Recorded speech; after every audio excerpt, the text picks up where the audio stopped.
Finlandio, co ty zrobiłaś? Co to jest? Boże.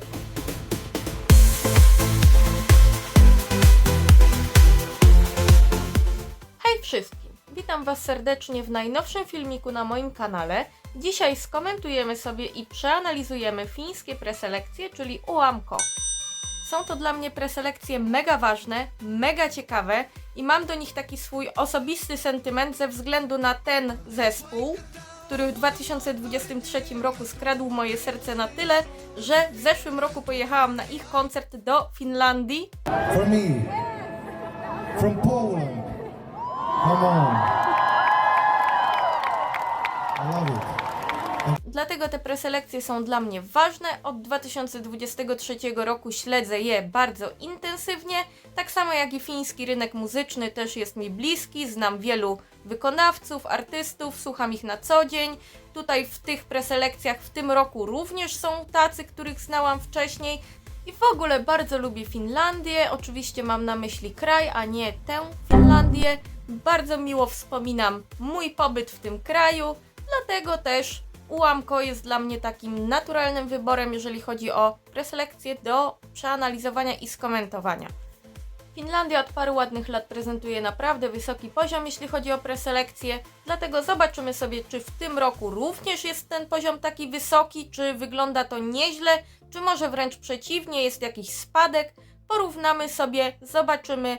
I tutaj, skoro już mnie oglądacie, to myślę, że będzie to dobry moment, żeby wyjaśnić Wam, dlaczego jeszcze nie ma odcinka na temat polskich preselekcji. Filmik na ten temat powstanie na pewno, tylko problem jest taki, że nie mamy na ten moment jeszcze do posłuchania wszystkich piosenek.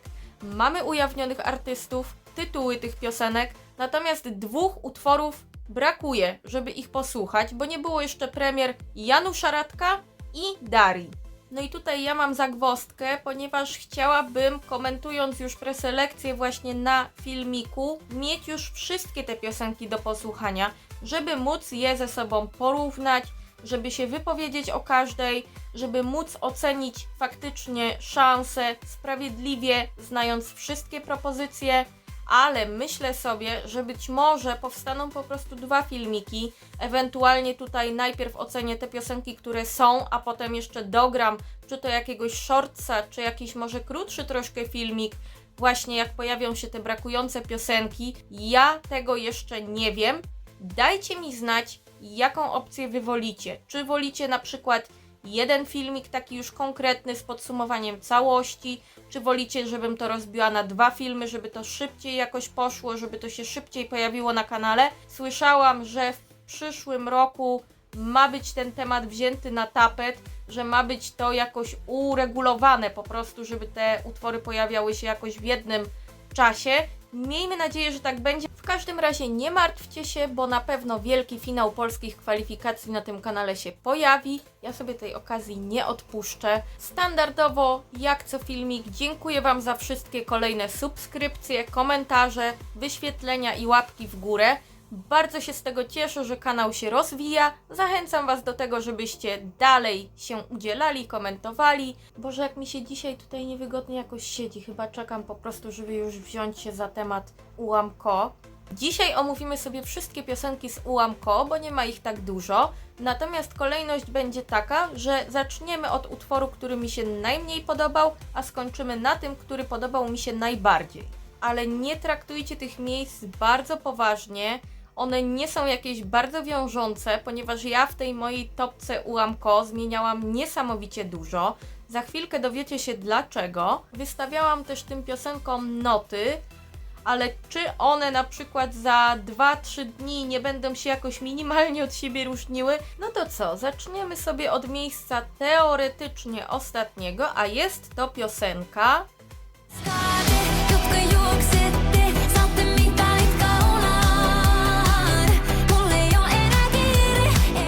Hitamin Hautan. To jest piosenka moim zdaniem bardzo bezpieczna, taka poprawna. Tutaj rzeczywiście nie widzę jakiegoś dużego ryzyka. Taka poprawna, zwykła piosenka pop. I ja o tej piosence też nie powiedziałabym, że to jest piosenka zła.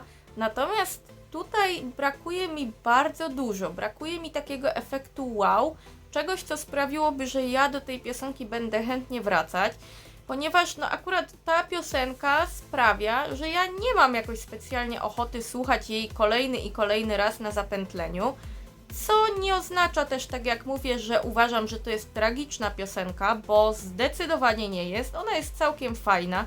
Da się jej posłuchać po prostu od czasu do czasu gdzieś tam na playliście i całkiem fajnie się rzeczywiście człowiek czuje podczas tego słuchania, ale to jeszcze nie jest to, na co ja czekałam.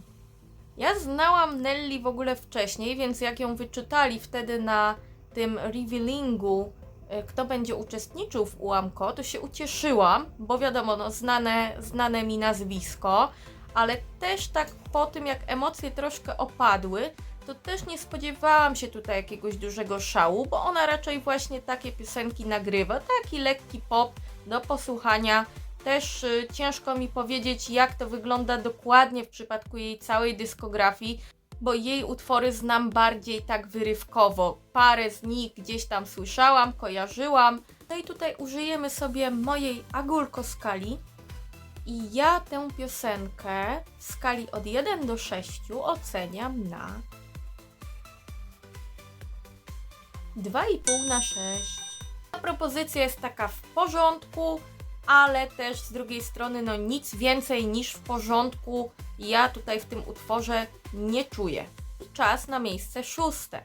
A na 6. miejscu uplasowała się u mnie Nightmares.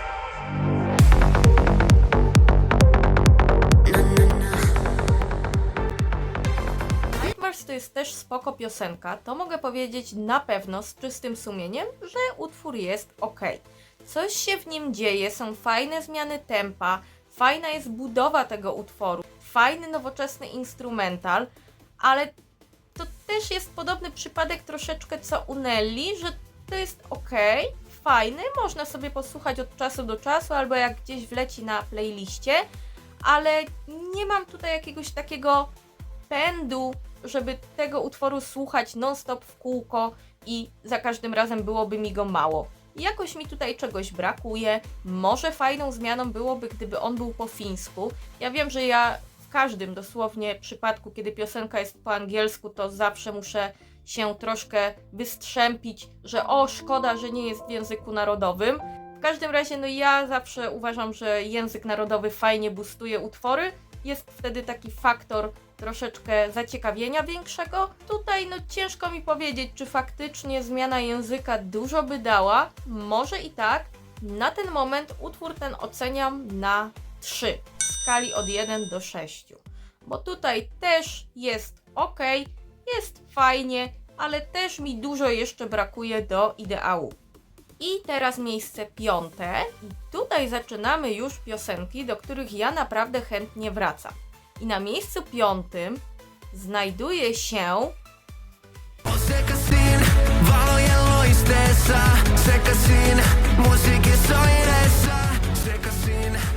to, co w tej piosence moim zdaniem robi robotę, to jest refren, bo on faktycznie zostaje mi w pamięci na długo po tym, jak ja przesłucham tej piosenki. Gdzieś tam cały czas żyje sobie w mojej głowie za darmo i wcale nie zamierzam go stamtąd wywalać. Minusem tej piosenki są zwrotki, bo o ile refren pamiętam doskonale i cały czas chciałabym go słuchać w kółko na zapętleniu, tak pomimo, że tego utworu słuchałam już wielokrotnie, to ja nadal nie jestem w stanie sobie przypomnieć w ogóle tych zwrotek.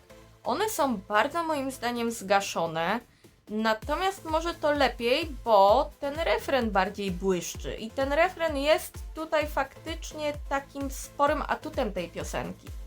Jaką ja tutaj mogę ocenę wystawić, żeby faktycznie oddawała ona moje odczucia wobec tej piosenki? Myślę, że takie 3,5, 4 na 6. Coś pomiędzy właśnie tymi widełkami. To będzie to w przypadku Sekai Sin. Słuchajcie, 4. miejsce, a właściwie to, że ta piosenka, która teraz będzie, jest u mnie tak wysoko, to jest dla mnie mój osobisty szok, bo ja nadal nie mogę wyjść właśnie ze zdziwienia, że tak mi bardzo ta piosenka wjechała. I na tym 4. miejscu jest piosenka Vaikka ei vie kukaan, kun lähdet mä Może zdążyliście się już zorientować, że ja nie jestem największą fanką ballad i teraz sobie pewnie myślicie, o co chodzi, dlaczego ja tę piosenkę mam tak wysoko, przecież to jest ballada. I odpowiedź na pytanie dlaczego brzmi: jak do tego doszło, nie wiem. Nie wiem. Przy pierwszych 2 odsłuchach tej piosenki ona na mnie nie zrobiła w ogóle żadnego wrażenia. Nie chciało mi się jej więcej słuchać. I chyba przy 3. albo 4. odsłuchu, bo tak jak mówię, ja tę topkę układałam bardzo długo, nie mogłam się w ogóle zdecydować. Cały czas mi się wydawało, że każda piosenka przy kolejnym odsłuchu brzmi mi inaczej, że ja jednak chciałabym coś w tej topce zmienić. I po prostu przy jakimś 3. czy 4. podejściu do Aina ja poczułam taką miłość do tej piosenki, jakoś do mnie przemówiła, wzbudziła we mnie takie emocje, że stwierdziłam, że nie ma bata i muszę mieć tę piosenkę minimum na 4. miejscu, a nawet zastanawiam się, czy nie zamienić tutaj miejsc z kolejną piosenką, o której zaraz wam powiem, czy nie dać Aina na miejsce 3. Trochę szok, nie? No po prostu szok i niedożywienie. Co tu się stało? Co się ze mną w ogóle dzieje? Fajnie, że ta piosenka jest po fińsku. To jest mega duży plus. Oczywiście, no tak jak wspominałam wcześniej, dla mnie zawsze to będzie plus. I ocena, jaką ja tej piosence przyznaję, to 4 albo nawet 4,5 na 6. Pobudziła we mnie emocje, o których istnieniu nawet nie wiedziałam. Kolejna piosenka, czyli miejsce 3, to też jest trochę zaskoczenie w moim przypadku. Ja sama się sobie dziwię, bo najpierw tej piosenki posłuchał mój najlepszy przyjaciel i mówi mi tak: Agulka, tobie się to nie spodoba, bo to jest takie trochę melfestowe, trochę jak Taylor Swift. I ja sobie od razu pomyślałam, że Boże, no ja nie przepadam ani za Melfestem, ani za Taylor Swift, więc pewnie to będzie jakaś tragedia. A jest to piosenka...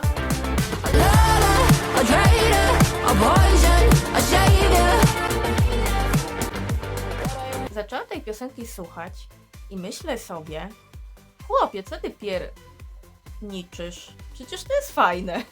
Fajnie to buja, fajna jest melodia, bardzo taka zapamiętywalna. Mówię tutaj o samej melodii, nie tyle o instrumentalu, ale ta melodia jakoś zapada mi w pamięć. Wokal tej dziewczyny jest super i ta piosenka ma jeszcze jeden bardzo duży plus. Jestem ciekawa, czy zgadniecie jaki.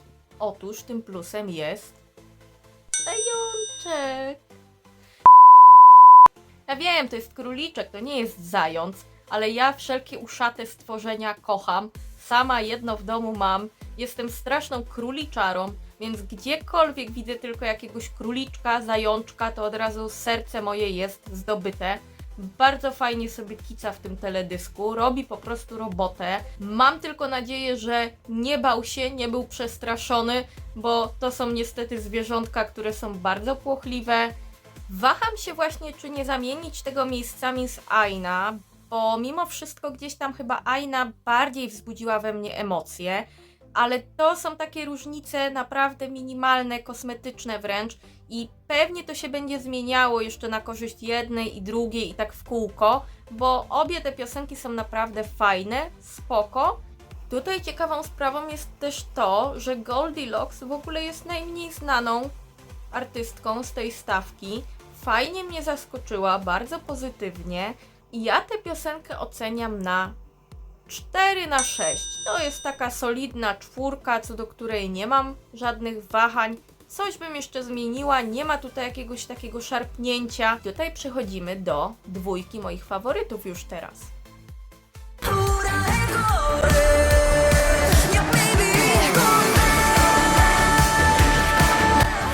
Jaki ja tutaj miałam rollercoaster emocji co do tej piosenki, to tylko ja chyba wiem. Czekałam na tę premierę mocno, bo tutaj oczekiwania były bardzo wysokie. Jako że Erika Wikman jest znaną osobą, była też, zanim jeszcze w ogóle te piosenki wyszły, uważana już za faworytkę w przedbiegach praktycznie. Jest to też powrót, ona na ułamku już była, zrobiła właściwie wtedy po tym dosyć dużą karierę w Finlandii, dlatego każdy oczekiwał, włącznie ze mną, naprawdę bardzo dużo. każdy miał takie poczucie, że nie, no po prostu jeżeli ktoś tutaj nas wywali z klapków, to właśnie ona. I piosenka wyszła i pierwszy mój odsłuch to było ogromne rozczarowanie. Miałam cały czas wrażenie, że tutaj jakoś produkcyjnie mi to nie pasuje, że nie ma takiego bogactwa tych dźwięków, że to tak nie wbija w fotel. Przypieczętowaniem moich negatywnych w sumie emocji co do tej piosenki był ten refren, który mnie niesamowicie rozczarował. Przy pierwszym odsłuchu totalnie mi zabił tę piosenkę, ale jako, że ja Erikę w ogóle bardzo lubię, także poza UAMKO słucham jej często, uwielbiam ten jej vibe takiej mocnej, silnej kobiety, to stwierdziłam, że tak nie może być i ja muszę posłuchać tej piosenki jeszcze może raz lub dwa i na pewno się przekonać, czy ona mi się faktycznie nie podoba. I wiecie co? Ja nie wiem, czy to jest kwestia dźwięku, jakości dźwięku między YouTube'em a Spotify, bo kiedy ja ją odpaliłam, tę piosenkę na Spotify, to ja od razu czułam faktycznie ten vibe. Miałam wrażenie, że to, czego mi instrumentalnie, produkcyjnie brakowało, to jednak jest. Nie wiem, czy to jest kwestia właśnie drugiego przesłuchania, czy może rzeczywiście pomiędzy tymi platformami aż taka różnica by była. No i ja jej tak na pierwszy rzut ucha nie słyszałam, ale może gdzieś podświadomie ja sobie to jakoś zaprogramowałam. W każdym razie z każdym kolejnym odsłuchem ta piosenka coraz bardziej we mnie rosła. Zaczęła mi się niesamowicie podobać. To jest takie bardzo w stylu Eriki w ogóle, więc to jest też na duży plus. Ona ma ogromną charyzmę. Myślę, że stagingowo i w ogóle na żywo ona też to pokaże, bo jeżeli jest ktoś, kto ma niesamowity potencjał w tych preselekcjach na to, żeby stagingowo swoją siłą i charyzmą rozwalić całość całkowicie, to myślę, że to może być właśnie ona. Więc końcowo ja mam do tej piosenki bardzo pozytywny stosunek. I to jest rzeczywiście zasłużone drugie miejsce w mojej topce. Ocena, jaką ja tutaj dla Iśkom bym wystawiła, to jest 5 albo nawet 5,5, bo rzeczywiście to się wkręca. No troszeczkę jeszcze brakuje, bo ten refren mimo wszystko trochę mi się wydaje, że odstaje.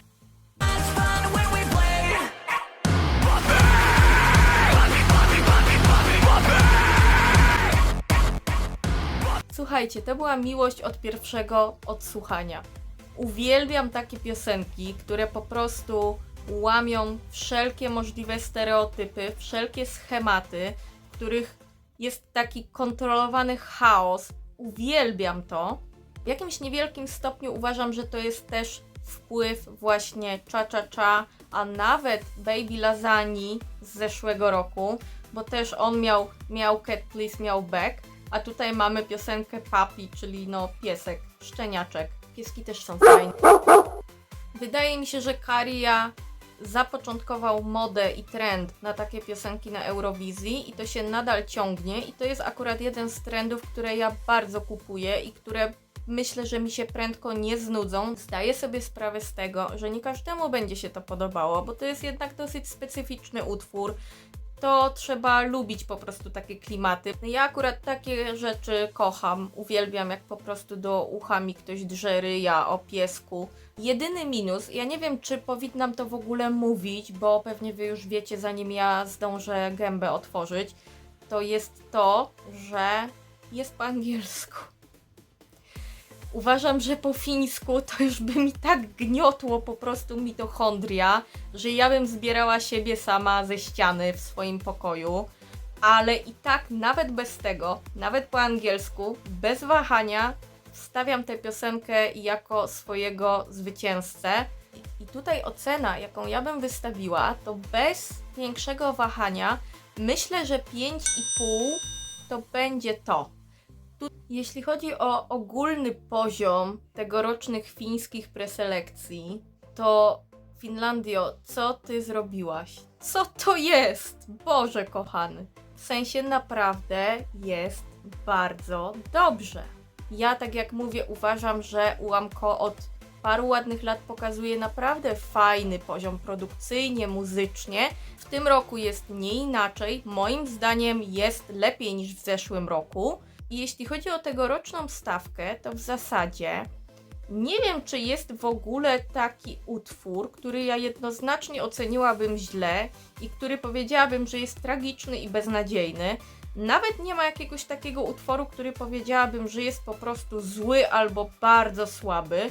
No wiadomo, że ja mam swoje różne preferencje, muszę mieć jakieś miejsce ostatnie, muszę mieć jakieś miejsce pierwsze, więc jakoś to sobie ułożyłam, ale nawet jeżeli weźmiemy pod uwagę moje miejsce ostatnie, to nadal uważam, że to jest całkiem spoko piosenka. Wiecie, no też dość powiedzieć, że na 7 piosenek 4 z nich to są takie utwory, które jeżeli wygrają, to ja będę zadowolona. I wiecie co? Nie wiem, czy ja w ogóle powinnam się podejmować typowania w przypadku tych preselekcji, bo tutaj może się wydarzyć naprawdę wszystko, ale nie wiążąco. Gdybym miała obstawić 2 faworytów tych preselekcji, to chyba postawiłabym na albo Erikę Wikman, albo One Morning Left. Ale może tutaj też sporo namieszać jury, bo ani jedna z tych piosenek to nie są takie piosenki jury friendly, które rzeczywiście jury może gdzieś tam wypchnąć do góry. Wydaje mi się, że raczej w przypadku jury one tak mocno nie zażrą.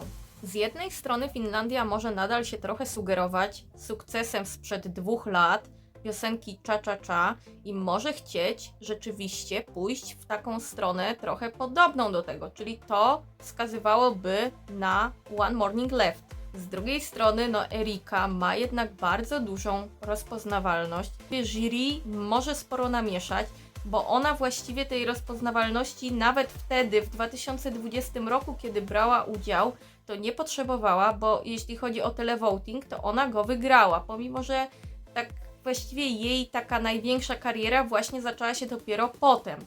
Więc pytanie, czy tu rzeczywiście ta rozpoznawalność jej dużo da, bo myślę, że problem może być z jury. I może być tak, że wygra po prostu propozycja, która pogodzi i widzów, i jury właśnie.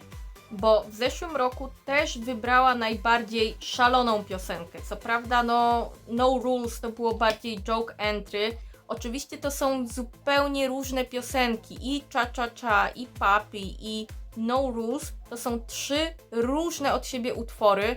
I tak naprawdę joke entry z tych 3 piosenek to jest tylko No Rules. Natomiast w przypadku jakiegoś takiego przeciętnego widza jakaś tam etykietka się pojawia. I teraz, żebym ja to dobrze wytłumaczyła, bo ja absolutnie nie uważam, że Cha Cha Cha to jest joke entry, natomiast takiemu przeciętnemu widzowi jakieś konotacje w głowie mogą się pojawiać. Pomimo, że Cha Cha Cha nie było joke entry, a No Rules jednak już było, to jakaś tam taka relacja, że i to były szalone występy, gdzieś tam mogła jakoś zaistnieć w głowach głosujących, więc pytanie, czy efekt Karii nie równoważy się troszeczkę z efektem Windowsa i czy ostatecznie to nie wpłynie na jednak mniejszy sukces tego Puppy. Tutaj chyba w ogóle łatwiej odpowiedzieć jest na pytanie, kto raczej na pewno nie wygra, niż kto wygra. Myślę, że raczej nie wygra Kosti, nie wygra Nia River i nie wygra Nelly Matula, bo w tych piosenkach brakuje takiego efektu wow. No i to chyba byłoby na tyle, jeżeli chodzi o tegoroczne ułamko. Bardzo Wam dziękuję za obejrzenie tego filmu, zwłaszcza jeżeli ktoś dotrwał do tego momentu. Zachęcam Was do tego, żebyście się też podzielili swoimi opiniami na temat tych piosenek. No nie trzymajcie tego w sobie, to są ważne informacje naukowe również dla mnie. Ja jestem bardzo ciekawa, co Wy myślicie, kto jest Waszym faworytem. No i widzimy się wkrótce. Do zobaczenia!